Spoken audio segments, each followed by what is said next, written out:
Hey guys, welcome back to the Real Southern Garden. I'm Sarah, and today I want to take you on a little cut flower garden tour. So a lot of my zinnias are just beautiful right now. They just started blooming. They're all very healthy. If you guys live in the South like I do, you know that powdery mildew is pretty much a sure thing with zinnias as they age. The great thing is that if you're making a bouquet or something like that, you just strip all the leaves off anyway, and that's pretty much how they're always presented. But as the season progresses, they do get to a point where they just stop producing and the powdery mildew takes over. But for quite a while, they look pretty fantastic. They're one of my favorite flowers to grow, especially for cut flowers. I think they are my favorite. So I'm growing the Ballerina Zinnia this year, and a friend of mine on YouTube, Jen, over at Pretty Little Garden, she grew this in her garden. I think it was last season, and I saw it and loved it. So I grew, I don't know, probably 50 or 60 plants. I'm going to show you those today. They're a gorgeous pale pink. They look really beautiful in a vase inside your home. Super excited to have tried those. And then I do a ton of Benaries, Benary Giant Wine, Benary Giant Orange, Benary Salmon Rose, and on and on and on. The Benaries series are one of my absolute favorite cut flowers for zinnias. They're just so great and healthy and huge. So we're going to try to do a farm stand this year with some flowers and a few vegetables, hopefully next weekend or so, and that will be on the channel. I'll incorporate it in somehow just to show you guys. I think it's going to be a lot of fun, and especially for my little girls to see kind of like an old-fashioned type of business, like how it used to be. And yeah, I'm excited. So let's head out to the cut flower garden and let's go see how things are looking.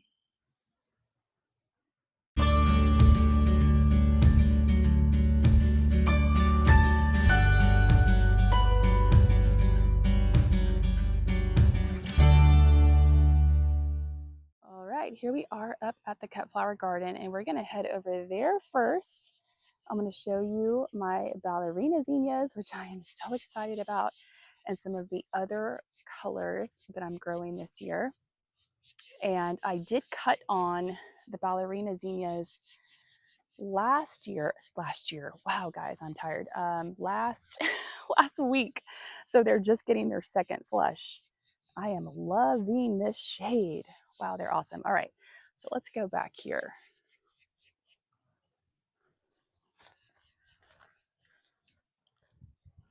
And I like to clump my colors, as you guys can see. I just think it looks so pretty with the different shades kind of in a very organized row. And then I'm just going to take you back over here and I'll go over each one so you can see, if you want to grow some of these, what the colors actually look like. So here we go. Here's a shot from this side. Let me just get in here. Okay, I am really happy with these. Like I keep telling you, look at this shade. Isn't that not gorgeous? And my camera doesn't pick up the exact shade. That's a little bit better with it focused, but it is the most delicate, kind of like they're called, ballerina pink. And you get different shades in this mix. It is a fantastic cut flower. This is a more of a kind of a rose lilac shade. It's also in the ballerina mix. And honestly, when you put them together in a vase or even here on the plant, I think that this mix is just absolutely stunning. This one is a little bit older, as you can see. This one is a little bit newer bloom. And I've got this color all the way down there. And then back here behind it, this is the Benaries Giant Wine. And you get different shades. You can see it's kind of a pinky. My camera's reading it a little red right now. It's a little bit more of a purple pink. And I'll show you Benaries Giant Red here in a second. I love these for fall. Here's some more of the wines. All of these in the middle are the Benaries Giant Wine.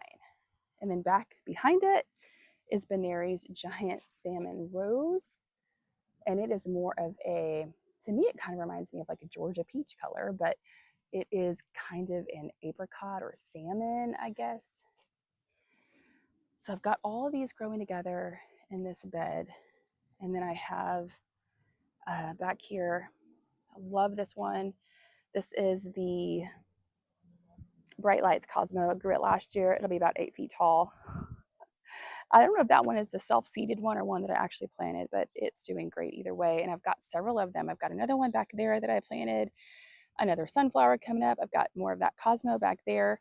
This one seems to get the largest. It just really loves this area to grow. And then I have a white Cosmo.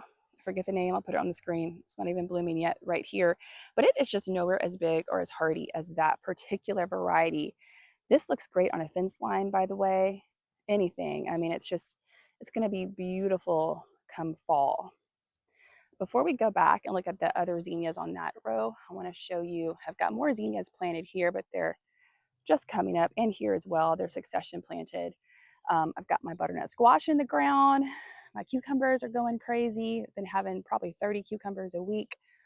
I've got some more zinnias back there that were actually self-seeded, and my bachelor buttons, you can see those are about done. They're just getting so hot now.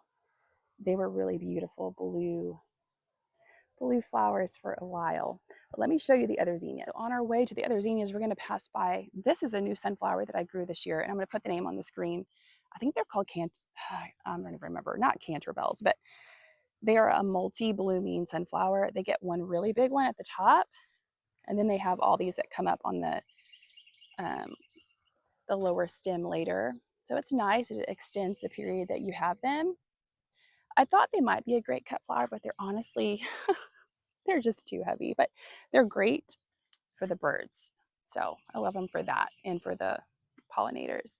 We have some smaller zinnias down here growing that my daughter planted. We just put some pumpkins in this bed also. And then we're going to go around here. I'm going to show you Benary's Giant Red. So back here, we have Benary's Giant Red. So you can see it's a lot truer of a red. And I've got my Pro-Cut sunflowers coming up in the middle. The Pro-Cuts get attacked by, at least for me, a lot of different garden pests. So all of my new zinnias that I'll be really growing for fall are mostly going to be the oranges. I planted a ton of orange and the wine together. So that's what I'm going to have a lot of in the fall. And I did do some more ballerina zinnias as well. This Pro-Cut white is about to open, but not quite yet. Almost, they're almost ready. And then back here, I've got some white also, white zinnia variety. They're never as hardy for me as these other colors are.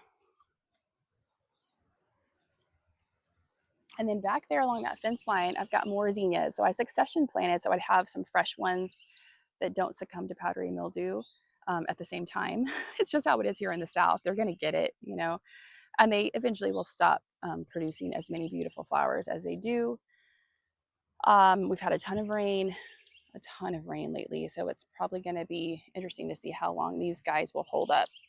But we've got a bunch planted on that row that are not blooming yet, and I've got more over here. They don't mean much right now because they're not much to look at. They're just little bitty flowers. I've had a lot of problem with earwigs, so I've been putting out Sligo Plus for that, and it has been helping. But I'm going to take you really quick and just show you. This was more sunflower, Pro-Cut sunflowers, but the earwigs got them. And I just put out some Sligo Plus. It's organic. It has really helped already, but I lost a lot of them. You can see I only have some left over there. I did diatomaceous earth, but it kept raining, so it is what it is. I've got a few more sunflowers that'll be coming up here, and then mostly zinnias there and there. We've got a corn patch way back over there that when it grows, I will show you, and some pumpkins that I'm hoping will come up. And I even planted some more zinnias this year over there just to have more cut flowers. I expand it every year, and working with Mother Nature, you know, always, it always makes it interesting.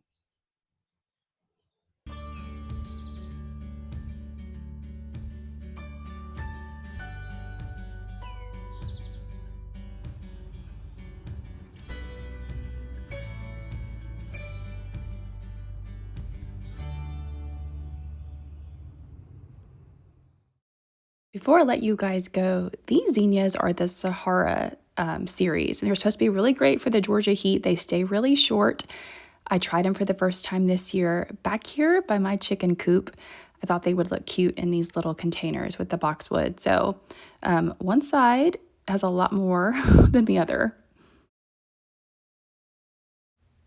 And then back over here real quick, I want to show you all my sweet potatoes that are filling up all of these raised beds here. They are just spilling over. I'm using a new fertilizer this year that is low in nitrogen, heavy in potassium and phosphate, and I will share that in another video, and that is just for root crops. And here is one last wide shot of the vegetable garden. And let me just say, boy, it takes a lot of work. If you guys are gardeners or, mini farmers or homesteaders or anything like it, it takes a lot of work to grow food because you have to deal with different pests and troubleshoot all the time and make sure it's watered, and the weather doesn't usually want to cooperate, and it's a wild thing, but there is nothing, in my opinion, more worthwhile than growing food and flowers for that matter, and having my kids grow up around it, letting them see it, and having things to choose from that are pesticide free, even if we don't grow everything. Thank you guys so much for watching. I hope that you liked today's video. And if you did, I would love it if you would subscribe to the channel, give me a thumbs up, leave me a comment. Let me know if you're growing any zinnias this year and how your garden is doing. And I'll see you back here next time in the next video right here at the Real Southern Garden. Bye, guys.